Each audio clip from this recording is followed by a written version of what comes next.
Nouvelle semaine, nouvelle édition. Bienvenue à tous. Les titres du journal. Le premier congrès des familles a pris fin ce samedi au Hall des Arts de Cotonou. Une rencontre axée sur plusieurs préoccupations dont l'éducation des enfants. Vous suivrez dans cette édition le compte-rendu de la cérémonie de clôture. Le Cameroun toujours dans le deuil après la catastrophe ferroviaire de ce vendredi. Bilan lourd, plus de 50 morts et des centaines de blessés. Retour sur le témoignage de quelques survivants et secouristes dans un instant. Et puis au Nigeria, le couronnement du 40e monarque du royaume du Bénin a attiré un monde impressionnant. Ils sont plus de 100 000 venus de tout le royaume à assister à cette cérémonie. Voilà pour les grandes articulations de cette édition. Les détails dans un instant.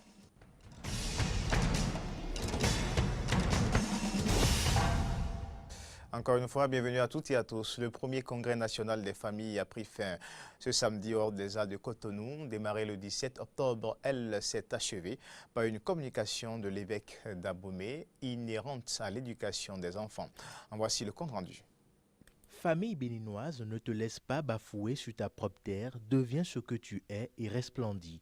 Tel est le thème de ce congrès national des familles qui s'est achevé ce samedi 22 octobre 2016 en présence de milliers de fidèles catholiques. Il a pour objectif d'aider la famille béninoise à recouvrer son identité dans le but de la restaurer. Ce congrès, qui a duré 6 jours, a été riche en ateliers, en prières, louanges et communications. C'est cette 11e communication qui a pour thème l'éducation des enfants, valeur à communiquer aujourd'hui, qui a mis un terme aux activités de ce congrès. Elle a été présentée par l'évêque d'Abomey et vice-président de la conférence épiscopale du Bénin, Eugène Rondécon. Cette éducation aura des points d'attention. Et ces points d'attention portent sur, d'une part, la vigilance pour le développement humain. Que l'enfant, que l'adolescent, que l'adulte commençant, finissant son adolescence, eh bien, dispose de tout ce qu'il lui faut pour développer son corps. Son corps par les jeux, par le sport, par la distraction, pour laisser son intelligence se mouvoir, pour développer ses facultés d'inventivité et pour conserver également une santé solide à travers l'hygiène. L'hygiène. Les anciens ont l'habitude de dire « mens sana et in corpore sano », un corps sain dans un esprit sain. Monseigneur Eugène Rondécon a aussi mis l'accent sur le bénévolat dans l'éducation des enfants. La famille, l'éducation de l'enfant doit aussi s'appesantir sur le bénévolat, le volontariat. Le bénévolat, le volontariat. Parce que c'est ça qui va développer les citoyens de demain qui vont se rendre disponibles à des actions de construction de la cité, qui vont se rendre disponibles à des actions de soutien. Dans son exposé, le communicateur, faisant référence au pape, a mis un bémol sur l'éducation sexuelle telle que perçue aujourd'hui. Selon le pape, nous devons combattre les influences négatives. Quelles sont les influences négatives? Le pape va rejeter l'incitation des jeunes à se protéger en vue de jouir d'une liberté sexuelle. Mais il invite également aussi à ce que nous brisions des tabous pour offrir en toute confiance des informations. Parce que les enfants n'ayant pas d'informations vont chercher, à travers des curiosités morbides, comme on a dit tout à l'heure, vont créer des fantasmes entre eux, ils vont même peut-être simuler des anciens, simuler des gestes, et finalement développer des attitudes qui sont répréhensibles. Alors, mais le pape dit qu'il faut donner des informations de manière adaptée à chaque étape vécue. Au thème de cette communication, un message fort a été adressé à tous les parents du monde. Né de sa chair ou adopté, l'enfant demeure un enfant et l'on doit puiser dans cette existence fragile une source d'exemplarité. On parle maintenant éducation. Le manque d'enseignants dans les écoles, collèges et lycées publics de Cotonou. 3 semaines après la reprise des cours, nous sommes retournés dans certains établissements. La situation n'a pas changé. Que font les enseignants pour pallier ces problèmes de manque d'enseignants? Voici les précisions dans ce reportage de Ibrahim Ounam et de Damien et de Denis Marouya. 5 groupes pédagogiques composent le complexe scolaire Kadjaoun. Un des 5 a été fusionné aux autres par les autorités gouvernementales pour pallier la pénurie d'enseignants, mais hélas. Le problème d'enseignants demeure.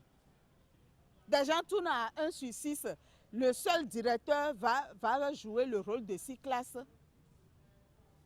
On veut un bon résultat. Quel résultat ils auront? Moi, mon groupe a été rétrocédé. Pourtant, le problème d'enseignants demeure. Même constat au niveau des établissements publics d'enseignement général. Pour gérer la situation, leurs responsables sont obligés de prendre des dispositions bien particulières. Le manque d'enseignants dans les collèges ici au Bénin, c'est général. C'est général. Mais nous avons la chance d'être en ville et puis on se débrouille avec les vacataires. Les vacataires, les gens qui ont fait l'université et qui ont eu même des diplômes professionnels mais qui ne sont pas encore engagés. Nous, on essaie de prendre leur dossier et puis analyser et puis leur donner des classes, nous qui sommes en ville. Néanmoins, le manque toujours se fait sentir. Une situation qui serait, selon les enseignants, à l'origine de la baisse du niveau des apprenants et justifierait peut-être les faibles taux enregistrés aux derniers examens nationaux. S'il n'y a pas d'enseignant dans une matière, je donne un exemple, si l'enfant est en 3e, il doit avoir 7 professeurs, il n'en a que 5, et les 2 autres, il n'a pas jusqu'à la fin de l'année, le risque d'échouer devient un peu plus grand. C'est-à-dire que l'enfant, l'échec, c'est-à-dire la probabilité de réussir devient faible. Vous voyez, au primaire, si l'enfant n'a pas de maître au CI, au CP, au C1, et c'est au C2 qu'il a le maître qui ne va que exécuter le programme de CE2, vous voyez déjà les difficultés que cela aura. Actuellement, par exemple, vous voyez, je suis actuellement au CM1, mais les enfants avec qui je suis n'ont même pas le niveau CP en français comme en mathématiques. Dans mes enquêtes, il paraît qu'il n'avait pas eu de maître au CI, il n'avait pas eu de maître au CP. Alors, il faut faire la combinatoire, auto, pour IP. Je suis en train de faire ça au CM1. Le gouvernement, dans sa recherche de solutions aux problèmes, a décidé de recruter plus de 7000 enseignants pour les secteurs primaires et secondaires. Un effort certes salutaire s'il venait à être fourni, mais un effort qui ne va tout de même pas résoudre définitivement le problème de manque d'enseignants. On va poursuivre cette édition. 6 mois déjà que le gouvernement de la rupture est en place au Bénin et s'attelle à impulser un nouveau départ au pays. 6 mois que le mot rupture est sur toutes les lèvres et c'est au théâtre qu'il s'invite cette fois-ci au détour de la représentation de la pièce Le plaisir de rompre, une écriture de Jules Renard, mise en scène par Isidore Dopa ce vendredi, donc en début de week-end à l'Institut français de Cotonou. Voici les précisions. Blanche, incarnée par Sophie Mettenroué, est une jeune dame d'un âge certain. L'histoire entre elle et le jeune Maurice, incarné par Damien Ledoromdé, aura été belle. Trop belle peut-être. Une histoire d'amour quasi à l'eau de rose, comme ne savent vivre ou plus encore raconter que les romantiques. Seulement, Blanche semble avoir trouvé meilleure partie en la personne de M. Guiraud, un musicien bantin avec qui elle mène depuis peu une relation peut-être moins fougueuse et passionnée que la précédente, mais qui vraisemblablement a l'avantage de lui permettre de reposer encore un peu plus ses mains. L'astuce est donc toute trouvée. Pousser le jeune Maurice dans les bras de Berthe, une jeune fortunée, en allant jusqu'à s'impliquer dans l'organisation du mariage fixé pour demain. Ils ont pris du plaisir à s'aimer et voudraient à présent en prendre tout autant à rompre. Mais cela se peut-il? Vous me faites peine et pitié. Vous ne continuerez pas de chercher rien de dit avec vous. Je vous fais. Si au moins j'étais sûr que vous êtes calmé. Je suis calme. Allez. Et soyez heureux. Le plaisir de rompre est une comédie en acte à portée autobiographique, écrite en 1897 par l'auteur français Jules Renard. Le plaisir de rompre, un parfait euphémisme, un peu comme pour atténuer le choc, les ressentis et la mélancolie inhérents à toute rupture amoureuse. Bon, c'est vrai que j'aurais voulu garder la dame là, et repasser par moments, mais ce n'est pas ce qu'elle voulait. Donc on peut dire que la rupture est vraiment venue d'elle. Je retiens que là où il y a eu de la passion, c'est difficile de se quitter. Il y a eu la passion et donc c'est difficile de rompre au fait. On peut faire semblant de rompre avec plaisir, mais ce n'est pas vrai. Et je crois que ça s'est ressenti tout au long du spectacle. C'est toujours ainsi, le sentiment, lorsque deux êtres s'aiment vraiment, les âmes se mettent ensemble, je crois qu'ils ne peuvent plus vraiment se séparer. C'est la preuve que nous avons vue ce soir. Ils ont tenté mais n'ont pas pu. Il n'y a pas de rupture en matière sentimentale véritablement. La thématique reste évidemment toujours d'actualité à une ère où les couples se font et se défont presque chaque jour. Le jeu d'acteurs des comédiens est impressionnant, même si Isidore Dokba, le metteur en scène, espère en tirer davantage d'ici les prochaines représentations. Il demeure convaincu que le plaisir de rompre n'est pas qu'un simple euphémisme, quand bien même, dans le cas d'espèce, l'impression générale du public est tout autre. Est-il facile de rompre et d'y prendre du plaisir, ne serait-ce que pour un nouveau départ? La réponse se trouvait ce soir du vendredi sur la scène de la Paillote de l'Institut français du Bénin à Cotonou.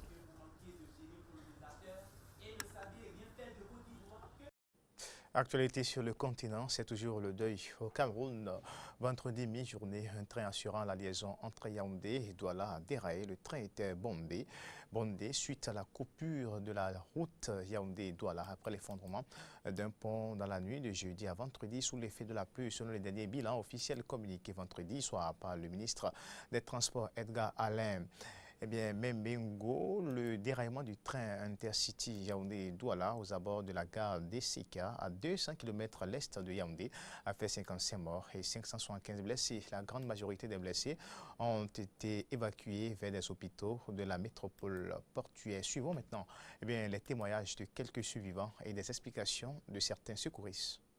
Je crois que l'ensemble des patients ici sont très bien pris en charge, je crois que ça va aller. Nous avons vraiment vu comment le train s'est basculé au niveau du ravin et c'était le sauve qui peut. Il fallait sauver, c'est commencer à sauver ceux qui étaient là. Bon, il y a eu beaucoup de morts. Mais ce matin, nous sommes à 84 victimes, donc, parmi lesquelles 50 ont déjà été libérés. Donc, actuellement, nous comptons 34 patients qui sont encore hospitalisés et mis en observation. Donc, en fait, le pronostic vital n'est pas engagé. Ils sont bien pris en charge. Toutes les dispositions ont été prises par l'hôpital pour qu'ils soient bien pris en charge. Côte d'Ivoire, réunie dans le plus grand stade du pays, situé au cœur du quartier des affaires du Plateau. Plusieurs milliers de supporters du président ivoirien ont répondu ce samedi à l'appel de leur leader charismatique Alassane Dramane Ouattara, a appelé ses partisans à voter massivement pour le référendum du 30 octobre en vue d'une nouvelle constitution. Voici quelques réactions. Alors il faut voter cette fois-ci.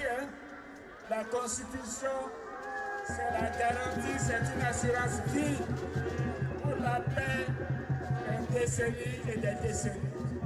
Donc je vous demande de sortir nombreux le 30 octobre pour voter massivement, car c'est ainsi que nous allons garantir la paix. Bien évidemment, nous ne sommes pas personnellement d'accord avec tout ce qu'il y a dans la Constitution actuelle, sur un certain nombre de dispositions. Mais c'était le compromis qui a été arrêté par la classe politique. Et nous ne voulons pas donner le sentiment que parce que nous sommes au pouvoir, nous allons tout simplement négliger le point de vue des autres. Allez partout, et comme à l'accoutumée, ramenez-nous un score sans rappel, qui sera la preuve de notre adhésion totale à la Troisième République. Jeudi matin, quelques 100 000 personnes sont arrivées de tout le royaume du Bénin au Nigeria pour apercevoir le nouvel Oba qui signifie roi en langue Yoruba. Retour sur les temps forts du couronnement du 40e monarque du royaume du Bénin. Un chef traditionnel musulman, des guerriers, des danseuses, une loge maçonnique. C'est une foule éclectique qui assiste à Benin City, dans le sud du Nigeria, au couronnement du 40e roi du Bénin. Quelques 100 000 personnes sont venues de l'un des plus anciens et des plus prestigieux royaumes africains, qui a donné son nom au pays voisin du Nigeria. It's a long-awaited event. C'est un événement très attendu. Nous sommes très optimistes sur le fait que le nouveau roi va améliorer la culture et la tradition de notre peuple. Ewaré II, tout paré de rouge, vient s'inscrire dans une dynastie qui règne sur le sud du Nigeria depuis le XIIe siècle. Il est l'un des 4 grands chefs traditionnels du pays, dont le titre est théoriquement honorifique, mais dont l'influence sur des millions de Nigérians reste telle qu'ils sont très courtisés par les politiciens. Nous sommes contents de voir notre nouveau roi. Tout le monde devrait venir ici, c'est exceptionnel, ça n'arrive qu'une fois. Nous sommes tous ses sujets, nous sommes responsables et redevables envers lui, et nous devons le soutenir et l'encourager, parce que c'est la seule chose à faire. Signe de l'importance du roi du Bénin, le vice-président du Nigeria ainsi que l'homme le plus riche d'Afrique sont au premier rang pour son couronnement. Diplômé des plus grandes écoles britanniques et américaines, ancien ambassadeur pour le Nigeria, celui que la croyance locale présente comme un homme choisi par les dieux, est bien décidé à redonner du souffle à son royaume et à aider son économie. On attend la gloire, une longue vie, la prospérité, le développement et le succès. Le Nigeria, qui compte 170 millions d'habitants, est profondément divisé par un nord musulman et un sud chrétien. Mais le temps d'un couronnement, tout le monde semblait vivre en paix sous la bénédiction du roi du Bénin. Autre sujet dans cette édition, le Champ de Mars est l'un des lieux préférés des Mauriciens qui sont de très grands joueurs. L'hippodrome attire chaque année des centaines de milliers de Mauriciens qui assistent à des courses effrénées où se mêlent passion hippique et amour du jeu. Reportage. Ici, les courses hippiques font office de religion.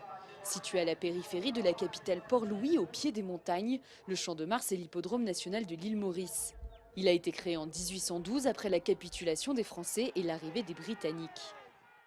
L'île Maurice a été cédée aux Anglais en 1810 et nous pensons que pendant les premières années, pas mal d'efforts avaient été faits pour rassembler Anglais et Français sur un terrain d'entente pour que l'ambiance, je pense, dans le pays soit meilleure. L'engouement des Mauriciens est immédiat et 2 siècles plus tard, la passion toujours intacte. Chaque samedi, plusieurs milliers de passionnés consacrent leur après-midi à parier. C'est un bâtinage. Gagner, c'est bon. Perdre ici, c'est bon. Ça, c'est en direct, en live. J'aime bien regarder le cheval courir. C'est amusant. Aujourd'hui, l'hippodrome compte 12 écuries et plus de 350 chevaux. 4 grandes courses sont organisées par an. Les spectateurs regardent les courses soit depuis les loges, soit pour les plus modestes au pied du champ de course où l'accès est gratuit. C'est un des rares endroits où on peut avoir regroupé dans un seul jour tous les représentants de la société mauricienne. C'est vraiment un endroit magnifique et vraiment unique.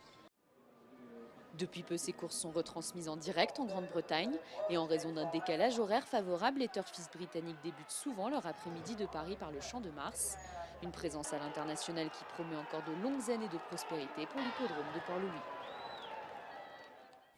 On descend maintenant en France. Les ascenseurs en panne de façon récurrente dans les grands ensembles de banlieue, une galère au quotidien pour les occupants, notamment les plus fragiles. Mais la révolte gronde. Voici le reportage. Malgré son handicap, Viviane tient encore à faire ses courses elle-même. Au 3e, comme d'habitude.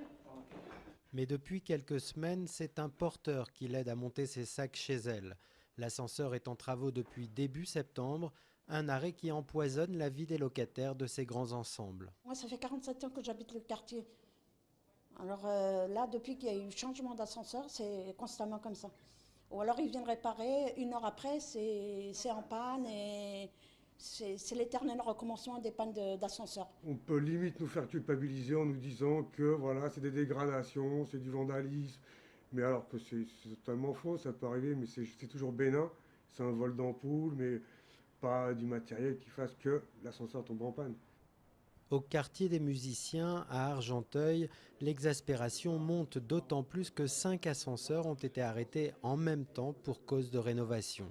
Et un autre est en panne depuis le mois de mai. Valdoise Habitat, le bailleur met en cause la faillite d'un fournisseur de pièces détachées ainsi que le vol. Mais pour les locataires, c'est surtout le signe qu'ils sont devenus des clients de seconde zone. Quelquefois, on nous dit il faut qu'on intervienne ailleurs. Donc ça veut dire qu'il y a des gens qui sont plus prioritaires que les locataires. Alors évidemment, c'est du ressenti. Je ne peux pas vous apporter la preuve noir sur blanc. Bobigny, en Seine-Saint-Denis, ici aussi comme dans beaucoup de grands ensembles, les problèmes d'ascenseur sont récurrents. L'autre matin, moi je suis parti de chez moi, j'ai vu qu'il fonctionnait, mais je ne l'ai pas pris. Parce qu'on appréhende la panne. Des responsables d'associations de locataires de plusieurs communes du département ont décidé de se mobiliser ensemble. Au sein du collectif Passe en nous, ils tentent de fédérer les mécontents, mais surtout ils réfléchissent avec un avocat à la possibilité d'une action de groupe en justice.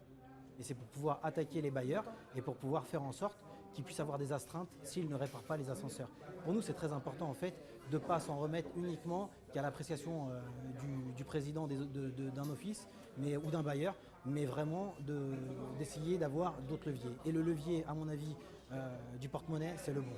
En attendant, à Argenteuil, au quartier des musiciens, on vient encore de prolonger de quelques jours la date de remise en service de 3 des 5 ascenseurs, mais les locataires connaissent la musique. Et avant de boucler ce journal Italie, la saison de la truffe blanche d'Alba vient de commencer. Chiens truffiers et le maître multiplient les sorties en forêt dans le Piémont pour débusquer le précieux champion. Une chasse, j'allais dire, à la lueur de la lune pour un champion au parfum inégalable. Reportage. On dit que le chien est le meilleur ami de l'homme. Mais pour Giovanni Sacchetto, sa petite Dora vaut vraiment de l'or. Depuis 9 ans, ils parcourent ensemble les forêts autour d'Alba dans le Piémont à la recherche de la fameuse truffe blanche. Ces pépites coûtent sur le marché officiel entre 2500 et 4000 € le kilo. La truffe, c'est quelque chose d'étrange. C'est quelque chose de beau car étrange. On ne sait jamais où elle se trouve. Ça, c'est la vie de chasseur de truffes. Ce n'est pas un travail, c'est une passion. Ils sont 4000 dans le Piémont à la partager. Et autant de chiens, voire plus, car certains truffiers en ont plus d'un pour multiplier leurs chances.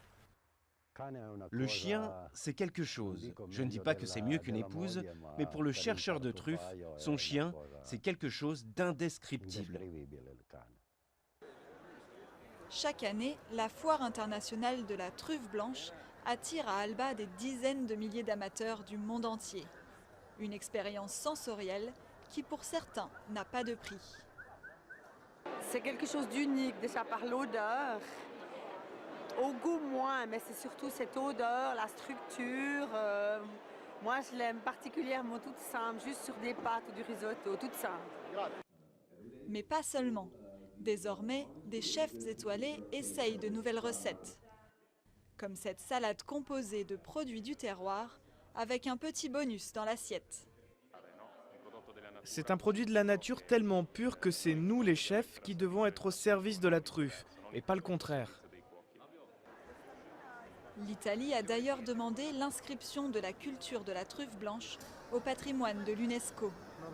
Et une campagne de financement participatif à hauteur de 50 000 € a été lancée pour aider à protéger les terrains truffiers de la région d'Alba. Eden Info Stop est fait. Merci à tous et à demain.